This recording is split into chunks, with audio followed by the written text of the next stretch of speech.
sabe que quedó embarazada? ¿Alguna de las mujeres, señoras que hay aquí, saben la noche o el día que quedaron embarazadas? No, ninguna mujer sabe eso. ¿Cómo ella presumió que podía estar embarazada? Cuando comenzó a tener síntomas. Se le fue la menstruación o comenzó a sentir síntomas en su cuerpo. Entonces ella se hace una prueba o anda al médico. Y cuando el médico le dice, sí, tú estás embarazada, entonces ella comienza a esperar un niño. Comienza a prepararse psicológicamente, emocionalmente, económicamente y de muchas maneras para esperar ese niño. Entonces, así como la mujer presume que está embarazada por los síntomas, cuando una persona recibe la palabra de Dios, ella comienza a actuar y comienza a tener síntomas. Los sentimientos comienzan a cambiar y los pensamientos comienzan a cambiar. Esos son los síntomas. Y porque existen esos síntomas, hay hechos nuevos. Porque los actos son fruto de los pensamientos o de los sentimientos. Entonces, por eso la persona sabe que es una nueva criatura. Porque ya no piensa como pensaba antes. Ya no tiene los mismos sentimientos que tenía antes. Ahora ya no le agrada lo que hacía antes. Ahora le agrada lo que ha conocido. Alabar a Dios, leer la palabra de Dios, estar en el culto, tener comunión con los hermanos. ¿Por qué? Eso es lo que te indica que eres una nueva criatura. Sí. Porque los síntomas han cambiado y por ende los hechos han cambiado. Entonces, esa nueva criatura es sobre la cual Dios derrama su espíritu. El vino nuevo no se echa en odres viejos, porque se rompen los odres y se pierde el vino. El vino nuevo se echa en odres nuevos. Si usted se va a mudar de casa, no se va a mudar con la basura que dejó el que se fue. Si no le entregan la casa limpia, usted va a limpiarla hasta desinfectarla, si es el caso, para luego mudarse. Entonces, el cuerpo es el templo de Dios. Dios no habita en templos hechos de manos de hombres necesitados de algo. Dios dijo, habitaré en ellos, andaré en ellos, seré el Dios de ellos y ellos serán mi pueblo. El bautismo del Espíritu Santo es el cumplimiento de esa promesa. Entonces, ¿cómo quiere una persona ser cristiano si no recibe esa promesa? Y muchos no la han recibido precisamente por los conceptos que tienen. Porque en lugar de tener sed y hambre de recibirla, tienen conceptos negativos. Y otros no la han recibido porque tienen la fe desenfocada. Están pensando, bueno, no, necesito un día de ayuno, una semana de ayuno, de ir a una vigilia o ir al campamento o ir a la convención para recibir el Espíritu Santo. Tienen la fe mal enfocada. La fe tiene que estar en la promesa del Señor. Hay gente que ha recibido el Espíritu Santo viajando en un tren o en un bus o dando gracias por la comida. Algunos se han despertado de noche hablando en lenguas. ¿Por qué? Porque tienen la sed, el deseo y en cualquier momento reciben esa promesa. Jesús señaló 3 requisitos, se puede decir, para recibir el Espíritu Santo. En el postrer día de la fiesta, Jesús se puso en pie y clamó diciendo, el que tenga sed, venga a mí y beba. ¿Usted se pone a alzar pesas o se pone a trotar para tener sed? Nadie lo hace, nadie hace eso. Si trota o si alza pesas es para tener musculatura o para librarse de otra cosa. pero no para tener sed. La sed le puede dar a usted estando acostada o sentada en un sillón. La sed se produce porque el organismo está compuesto en su mayoría de líquido. Y cuando ese líquido se merma, entonces el cuerpo tiene unos detectores que le avisan al cerebro que se está deshidratando, que el líquido está mermado. Entonces el cerebro manda una orden a la lengua y usted siente la sed. Y la sed es una sensación desesperante, más que el hambre, más que el sueño. Pero cuando usted va y toma el líquido, pasó la sed. ¿Por qué? Porque se niveló el organismo. Entonces, ¿qué es lo que te tiene que dar sed? Que le hace falta recibir el Espíritu Santo. Si no has recibido el Espíritu Santo, estás falto. Necesitas ese nivel. Entonces, ¿por qué? ¿Por qué insistir en un concepto equivocado y perderse de semejante bendición?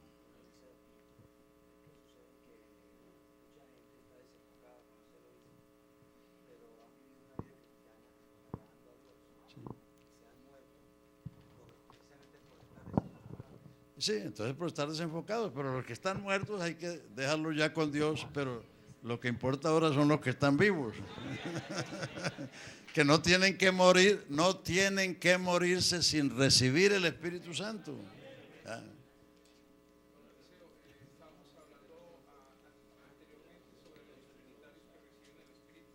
¿Los qué? Los trinitarios. Sí. Yo creo que sí es posible. Claro. Puede suceder una de dos cosas. O se convierte a la doctrina del Señor, o lo resiste y es contristado el Espíritu. Sí, sí. Vea, lo que estaba hablando el hermano Álvaro de los signos. Si los que ya tienen años de ser cristianos, que recuerdan esos signos de lluvia de bendición como oh bondad tan infinita hacia el mundo pecador, el amor de Dios, el 249 del grande amor de Cristo.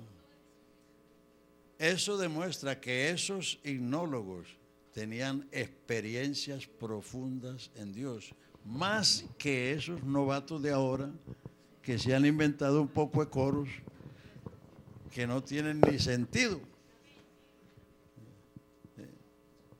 Así es. Si usted mira esos signos, esa gente tenía un conocimiento y una experiencia profunda del amor de Dios, de la gracia de Dios. El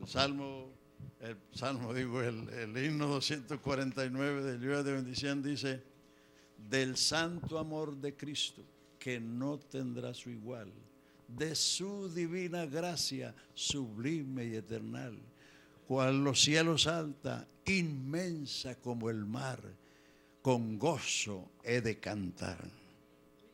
Él puso en las pupilas del ciego nueva luz, la eterna luz de vida que centella en la cruz, y dio a las almas todas la gloria de su ser, al impartir su espíritu, su gracia y poder.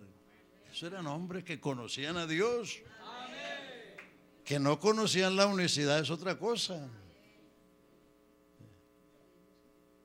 Oh bondad tan infinita hacia el mundo pecador, Dios en Cristo revelando su eternal y santo amor. Aleluya. Esas son gente que tenían conocimiento y experiencias. Entonces tenemos que, como dijo el hermano Álvaro, es decir, examinar lo que cantamos. Si el canto alaba a Dios, adora a Dios, no importa si fue el trinitario el que lo escribió, podemos cantarlo, podemos adorar a Dios. Hay cantos que no son alabanzas y los cantamos. Yo quiero andar en las calles de oro con Jesús, eso es lo que usted quiere. Pero eso no le dice nada al Señor.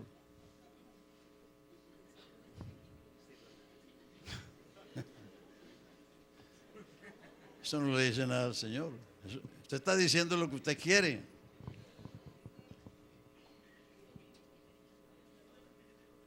Alabanza es confesar los atributos de Dios.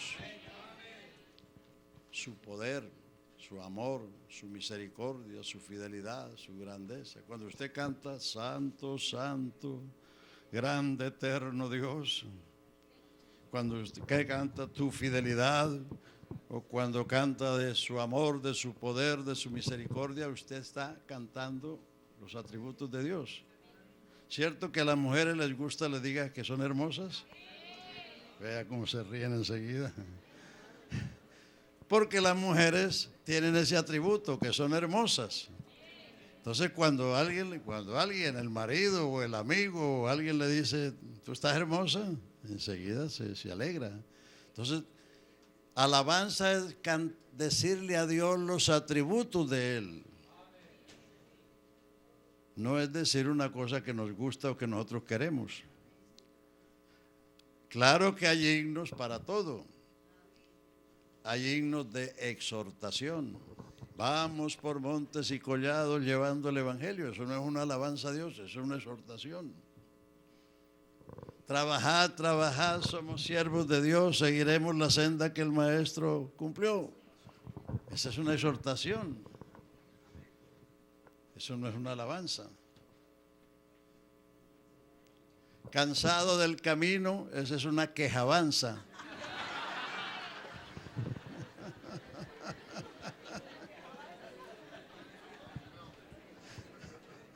Y a muchos les gusta eso porque es suavecito, pero eso es una queja, eso no es una alabanza.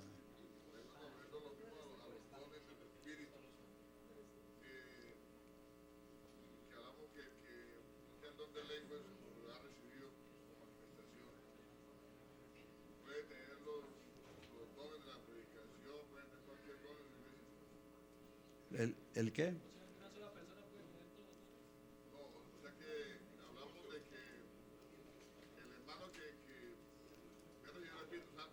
¿Que ha recibido o que no ha recibido? Que ha recibido, hablando en lenguas, pero que no tiene el don de lenguas. Ajá. Ese hermano puede tener diferentes dones. Sí, claro, es que vamos a lo mismo. El Espíritu Santo vino para impartir los dones y operar los dones, pero Él los imparte como Él quiere. A cada uno como Él quiso, así el Señor lo puso en su cuerpo, que es la iglesia, y le impartió los dones para el servicio. Entonces, hermanos, como el tiempo es corto y ya mañana tenemos otra parte, entonces tengan claro eso, que el Espíritu Santo que se recibe hablando en otras lenguas es la continuación de la obra que el Señor comenzó a hacer cuando escuchamos el Evangelio. Filipenses 1:6 dice Pablo: estoy persuadido de esto, que el que comenzó en vosotros la buena obra la perfeccionará hasta el día de Jesucristo. Por eso estamos aquí, porque el Señor no ha terminado con nosotros. Yo tengo 54 años de ser cristiano y todavía necesito, todavía me falta, y todavía el Señor no ha terminado la obra en mí. Exacto.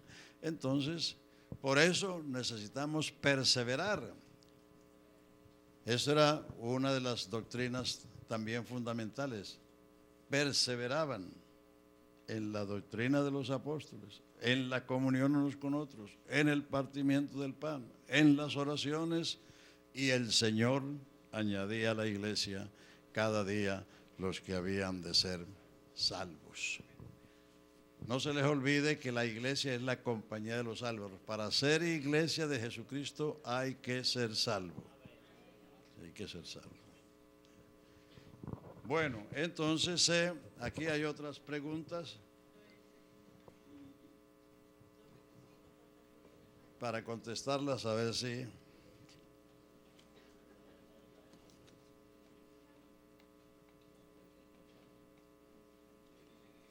Aclárenos lo que dice Primera de Samuel 18:10, que el espíritu malo de parte de Dios es el espíritu que vino sobre Saúl.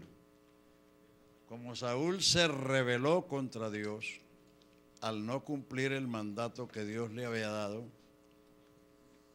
Samuel le dijo: como hechicería es la rebelión y como la idolatría la obstinación. Porque Saúl no solamente se rebeló, sino que se obstinó. Exacto. Entonces dijo: el Señor ha rasgado su reino, se le rasgó la capa, y por eso Dios le envió un espíritu que le atormentase a Saúl.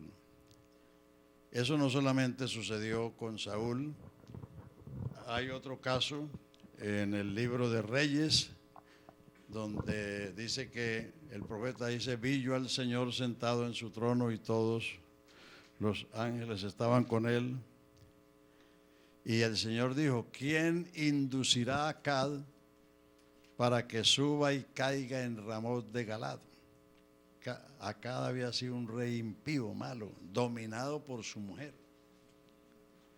Jezabel. Entonces, ese era el juicio de Dios. Lo mismo para Saúl, lo mismo para este rey. Entonces, dice que los espíritus les decían: yo iré y haré esto, yo iré y haré lo otro. Dice que vino un espíritu y le dijo: yo iré y seré espíritu de mentira en la boca de sus profetas. Y el Señor le dijo: ve y lo lograrás. Pero ese es un acto de juicio por los pecados que había cometido. Como cuando Jesús habló en las parábolas del capítulo 13 de San Mateo, son parábolas de juicio. Porque en el capítulo 12, cuando Jesús estaba echando fuera un demonio, lo trataron de Belcebú, príncipe de los demonios. Entonces, las parábolas que se escribieron, que se dijeron según el capítulo 13, fue a consecuencia de eso. Y los discípulos le preguntaron: ¿y por qué a ellos les hablas en parábolas y a nosotros nos explicas? Dice: para que se cumpla lo que está escrito en Isaías, que oyendo no oigan y viendo no vean y no entiendan y se conviertan y yo los sane. Porque ellos estaban bajo un juicio. Y cuando ya la persona está bajo el juicio de Dios, ya no hay quien la saque de ahí. Son personas que traspasaron los linderos de la misericordia. Y ya después no había sino juicio. Entonces por eso los judíos, los religiosos, viendo, no vieron. Tenían ojos y no veían. Cuando Jesús se refirió a los que tienen ojos y no ven, oídos y no oyen, no se refería a las estatuas, se refería a la gente que viendo no veían. Le dijeron que tenía demonios, le dijeron que estaba fuera de sí, ¿para qué le oís? En todas esas cosas, pero era porque ellos estaban ya bajo el juicio de condenación. Entonces, por lo mismo también Jesús le dijo a los discípulos: bienaventurados vosotros porque veis y oís, porque muchos profetas y justos desearon ver estos días y no los vieron. O sea que ver y entender el Evangelio es una bienaventuranza. Aleluya, aleluya. Y lo que hay que hacer es lo que dijo el profeta: nosotros seguiremos y proseguiremos en conocer a Jehová nuestro Dios. El que no quiere conocerle está perdido. Juan 17:3. Esta empero es la vida eterna. Ponga cuidado, eso lo dijo Jesús. Esta empero es la vida eterna, que te conozcan a ti, al único Dios verdadero y a Jesucristo al quien has enviado. En la medida que usted le conoce, usted cree, porque uno no puede creer lo que no sabe, lo que no conoce. En la medida que usted lo conoce, usted cree. En la medida que usted cree, recibe. En la medida que recibe, disfruta. Y en esa medida también comparte con los demás. Así que la vida eterna se va dando en la medida que usted va conociendo. Es conocer al Señor. Eso es lo importante. Aleluya. Volvemos a lo que dijo Pedro. Todas las cosas que pertenecen a la vida y a la piedad nos han sido dadas por su divino poder mediante el conocimiento de aquel que nos llamó por su gloria y excelencia. Si usted tiene conocimiento, vas a creer, y si vas a creer, vas a pedir, y si pides, vas a recibir. El que pide, recibe, el que busca, halla, el que toca, se le abre la puerta.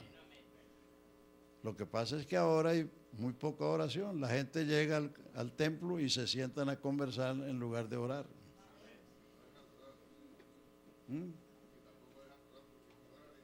Esa, ni rajan, ni prestan lacha, ni se quitan del rajadero.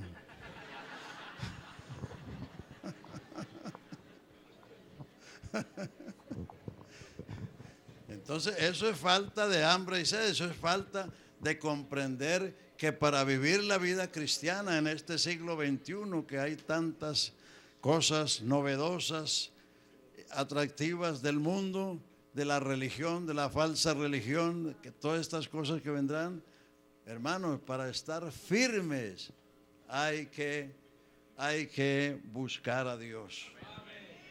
Hay que ocuparnos de las Escrituras, hay que escudriñar, hay que estudiar, hay que leer la palabra de Dios. Uno de los problemas que tienen las nuevas generaciones es que no quieren leer. Quieren todo masticadito por la televisión, por los videos y todo eso. Todo lo quieren es ver y no quieren dedicarse a leer. Pablo le dijo a Timoteo: